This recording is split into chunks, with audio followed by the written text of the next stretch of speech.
salle 62-17. C'est le deuxième sous-sol de l'Assemblée. Il y avait une conférence de presse de François Hollande et Jean-Marc Ayrault autour du pouvoir d'achat.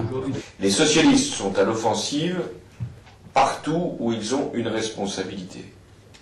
Et nous aurons à l'occasion des élections municipales à faire du pouvoir d'achat des Français aussi un thème de campagne.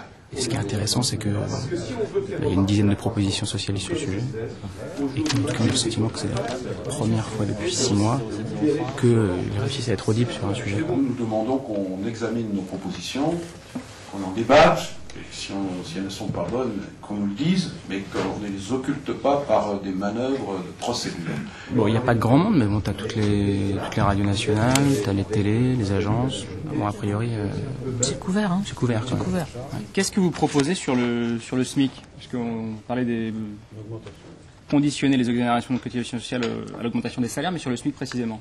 On a plus de chances d'échanger quelques mots avec eux en dehors de la simple conférence de presse. Ce genre d'occasion, s'il y a 50 journalistes, 40 télé étrangères, ils arrivent, ils repartent, et voilà, ils font ce qu'ils ont à faire, ils sont... En fait, c'est la vie du Parlement telle qu'elle doit être. C'est vraiment un exemple typique de l'opposition au Parlement propose. Bon, évidemment, ça ne va pas être adopté puisqu'ils n'ont pas la majorité. Mais c'est leur rôle aussi à chaque fois de proposer, d'être une contre-proposition. Mais là, le sujet, c'est le sujet principal, c'est la priorité numéro 1 des Français. Sarkozy doit faire des propositions sur le sujet.